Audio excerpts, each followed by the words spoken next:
inteira, chega uma hora e fala assim, Deus me livre. Comigo não, lógico. Não quer mais, não quer. Aí fala que encontrou Jesus. Encontrou Jesus, né? Ah, me casei com Jesus. Casou não.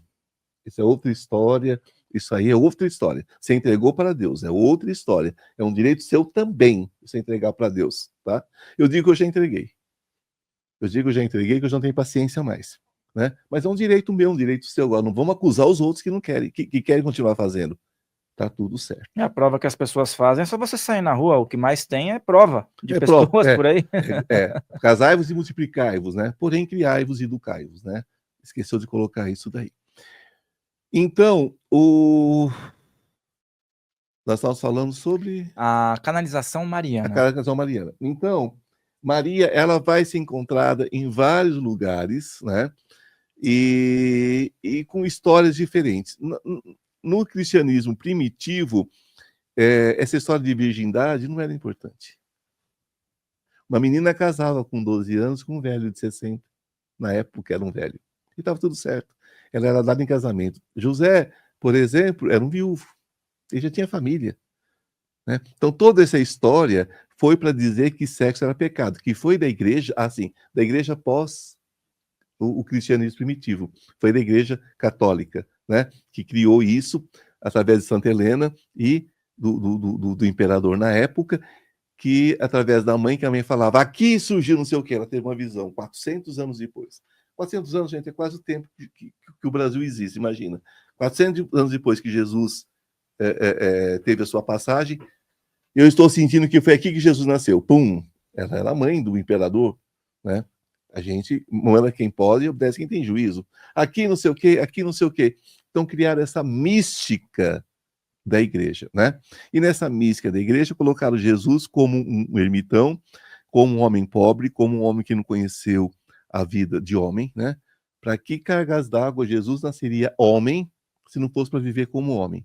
Jesus viveu como qualquer outro homem, experimentando tudo que um homem experimenta. Parem com isso. Não demonizem o que Deus criou como mais divino, como mais puro. Não demonizem. Jesus foi um homem incrível, é um homem incrível porque ele é um avatar, ele vive. Eu amo Jesus Cristo profundamente, mas não coloquem nele esse peso. E Maria, para mim, eu chamo de mãezinha, né? Eu tenho a minha mãe carnal, mas ela é minha mãezinha, como é a mãezinha da minha mãe, foi a mãezinha da minha avó, e é a mãezinha de muita gente. Eu tenho essa intimidade com Maria, né? Mas nunca imaginei, nunca tive a pretensão de canalizar a energia mariana. Nunca tive essa pretensão, porque é uma energia tão pura, mas tão pura, que eu achei que nunca chegaria a mim. Eu não sou um paranormal desse tipo de paranormalidade, digamos assim, né? Eu mesmo, dentro da espiritualidade, eu sou o que se chama de axé puro. O meu corpo não passa nada pelo meu corpo disso. Dessas materializações, assim, de receber um espírito, essas coisas, meu corpo não aceita. Eu sou o que se chama de axé puro. Então eu tenho o contato de Ariel, que é muito antigo, mas Ariel é um mentor que me acompanha diariamente desde os 3, 4 anos de idade. Agora, um dia eu estava no estúdio e aí ele chegou e falou assim, fala sobre Maria. Eu falei, tá bom, vou falar, mas não, é agora. É agora. Cheguei pro Rafael e falei, Rafael, abre prepara tudo aí que eu vou entrar falando sobre Maria.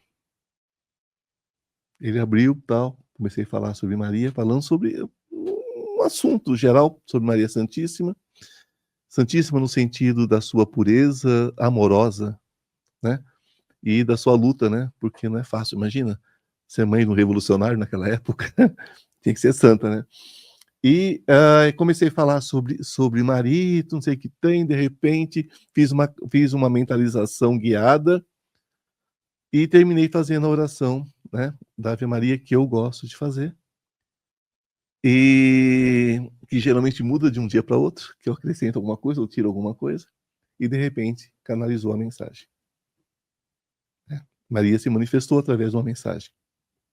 Então isso foi muito forte para mim, porque quebrou mais um paradigma, né? Eu não sou religioso, como você sabe, eu sou espiritualista, e eu fujo das religiões, eu fujo de tudo que me prende, né? Eu sou preso a Deus, né? Aos mentores, aos avatares como Jesus Cristo, mas também amo Krishna, também amo Buda, né? Claro que Cristo é meu preferido, evidentemente, né? Mas assim, eu sou aberto à espiritualidade. Mas Maria canaliza e se tornou uma coisa tão forte, que agora toda segunda, quarta e sexta eu me proponho. Nem sempre vem porque a mensagem é de lá para cá, né? Como Chico dizia, nunca é daqui para lá, o telefone não toca lá, né? O telefone só toca de lá para cá. Mas eu creio que por eu ter muita gente na Europa, nesse momento de guerra, nesse momento de tanta tristeza naquela região, né, e no Oriente Médio, então eu creio que foi com esse intuito, né, que Maria tem canalizado através de mim, né? Gente, eu não sou ninguém especial. Sou especial para Deus porque eu sou uma criação única, como você, um fel, como qualquer pessoa. Não estou aqui dizendo que eu incorporo Maria de Nazaré, né? Não teria essa pretensão, né? O que acontece é que através da minha voz, da minha garganta, sai palavras que são dela. Isso eu tenho certeza, né? Não tenho controle sobre essas palavras, sai como se fosse, sabe, como se você tivesse, como se eu tivesse, como é usar um termo sem ser ofensivo? É uma coisa como se estivesse vomitando mesmo, porque você não tem noção, você não segura, né? Só sai. Projeta, só sai. É uma coisa, eu digo que é um vômito de luz, né? Porque só sai, né? E eu aceito, eu recebo e eu agradeço essa interferência de Maria na minha vida. E você falando no assunto, a gente já sente essa energia. É algo. Só de você falar, já criou um campo aqui. Criar o campo não tem como. É um campo maravilhoso, gostoso da gente sentir, que abraça. Conta pra gente como foi isso, como foi essa. Veio através de um. O que você sentiu nesse primeiro momento? Que deve ter sido algo. Eu assustei muito, porque, como eu digo, eu como sou de axé puro, eu não tenho a experiência da incorporação, né? E, inclusive, Ariel nunca se manifestou dessa forma. Ele se manifesta através de leitura psíquica, mas ele não se manifesta dessa forma. Quando ele se manifesta, ele vem e fala comigo aqui, e eu ouço ele falar e repito. E ele também se manifestou no meu corpo. O dia que ela veio, o Rafael levou um susto, né, Rafael? O Rafael quase que cai da cadeira, porque foi muito forte. E eu terminei, eu fiquei olhando para a câmera, com cara de pastel, né? Você fica aquela cara de tonto, né? Você fala, gente, o que aconteceu? Né? Aí só que você tem um público, né? Você tem um público, o público olha para você de lá, você não está vendo o que eles estão vendo de lá, né? E foi aquela coisa assim muito forte. O meu olho geralmente quando eu falo dessas coisas começa a queimar. Eu pisco muito, aperto o olho, que começa a queimar. Eu sinto muito aqui quando eu estou com a energia deles, né? Aqui e nos olhos. Então, as pessoas costumam falar que quando eu estou em podcast de outras pessoas, eu fico muito mais solto. É porque aqui eu não tenho o compromisso de dirigir o podcast, de horário, de nada, né? A gente fica solto. E quando eu falei de Maria agora, eu senti essa energia muito forte, uma energia de bênção mesmo. Foi bem captado. E é verdade, eu tive lá no teu, né? E lá você tem outra pegada. É outra né? pegada, outra postura. Lá você já é mais direcionador, né? Que você tá numa outra pegada, né? O Ivan sem filtros, vamos dizer assim, né? Sem filtros, Ivan sem filtros. Porque ali foi o seguinte, eu acabei perdendo a minha santa paciência. Hoje eu recebo pouquíssimas pessoas, né?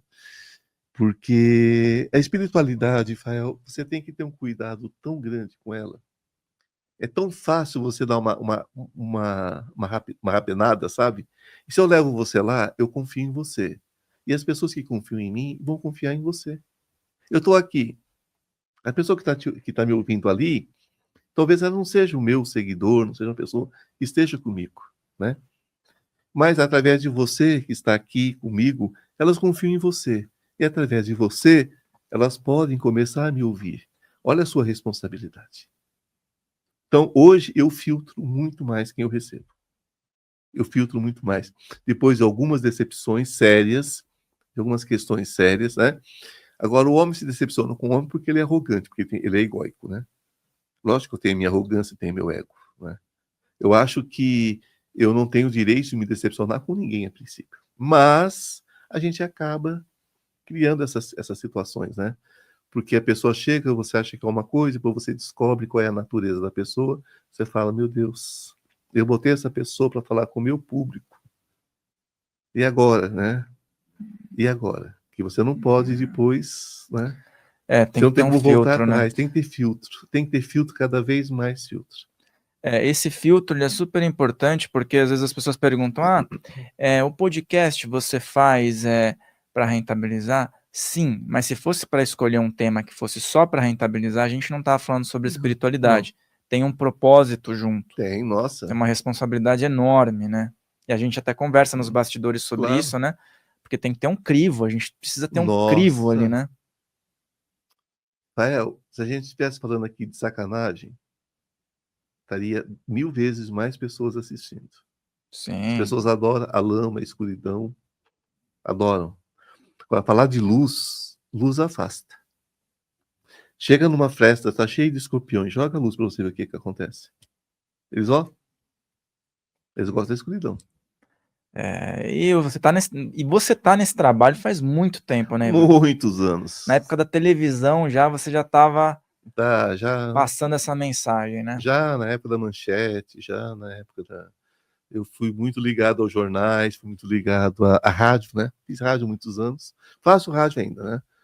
Eu faço ainda o Paranormal.plus ainda, com os meninos lá. Mas eu fiz Mundial, fiz outros rádios também. Eu comecei, na verdade, na Itália com rádio, né? Que legal. Aos 12 anos, uma pequena rádio. Uma rádio bem pequenininha, né? Vamos deixar quieto o tamanho da rádio, que esse assunto eu prefiro pular. Mas era bem sério. E ainda falando sobre esse momento que nós estamos vivendo, sobre essa energia, essa consciência feminina, né?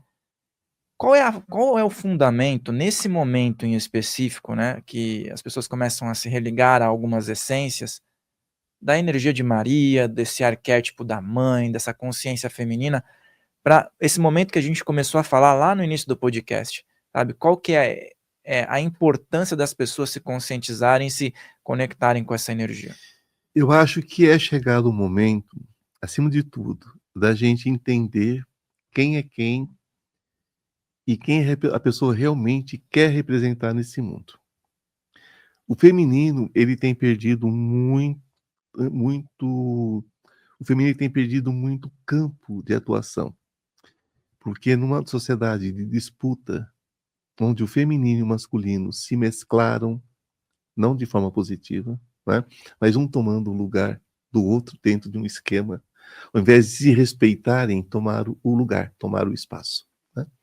Então eu vejo que muitas mulheres estão fugindo do seu feminino, que tem de melhor. Né? Eu não sou sexista, nem machista, nem feminista, eu não gosto de nada, e quando se colocar o ismo, então piorou. Né? O machismo, piorou porque fica difícil. Mas eu trabalho dentro de uma energia de controle do que a gente quer realmente para a nossa vida. Por exemplo, se eu sou uma mulher, né, e eu quero transitar numa energia de mãe, de esposa, de amiga, de profissional, de atleta e de tudo isso, eu vou transitar dentro de um feminismo, de um feminino amplo, né? Que eu tenho o direito como mulher de vivenciar. Certo? Bom, como homem, eu vou transitar dentro de um masculino que eu tenho o direito de transitar e é o meu papel no mundo. Né? Não estou falando de gêneros alternativos, não nada disso. Estou falando homem e mulher. Homem e mulher. Agora, se eu sou mulher e eu quero viver a vida do masculino, eu me torno um homem. Se eu sou um homem e eu quero viver a vida do feminino total, eu me torno uma mulher. Então, o que que eu quero? Eu quero transitar no masculino, que é um direito. Eu quero transitar no feminino, embora seja homem. Eu quero transitar no masculino, embora seja mulher. Ok. Agora, eu quero o lugar do outro. E eu esqueço quem eu sou e o que eu sou, o mundo não vai lembrar também. Então, eu estou vendo as pessoas muito perdidas. Eu estou vendo o mundo sem definição. As pessoas estão muito perdidas. E falar sobre Maria hoje é falar sobre a maternidade, é falar sobre o poder do feminino que está na emoção, né? Com a pitada do masculino para não ficar tão emocional, não ficar xarope, que também mulher, quando fica só no feminino, ninguém aguenta, né? O homem poder transitar no feminino para poder pegar um pouquinho de docilidade, para ser menos ogro, também super legal. O problema é quando um invade o outro. A energia de Maria hoje fala sobre o amor universal.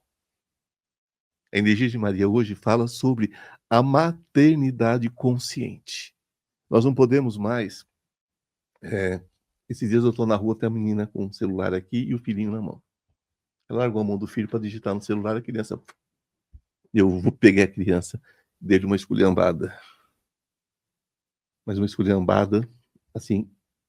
Ela estava na São Luís, querido, em São Paulo. Ela não estava no interiorzinho, no interior não. Não, de ela São estava Paulo. na São Luís, São Paulo, no centro de São Paulo, centro histórico de São Paulo. Então, às vezes, você vê que a coisa ficou tão mecanicista, né? Não sei para que ter filho, então. Se você não quer cuidar, não tenha, né? A mulher sempre vai cuidar do filho. Porque a natureza é assim. O passarinho até traz a comidinha, põe na boca do filhote, mas quem cuida mais é a mãe, né? Isso é da natureza. Hoje a gente tem homens maravilhosos que eu vejo, enfim, eu acho lindo isso, o homem alimentar a criança enquanto a mulher se alimenta, segura a criança, cuida. Eu acho lindo isso. Mas quem tem o seio é a mulher.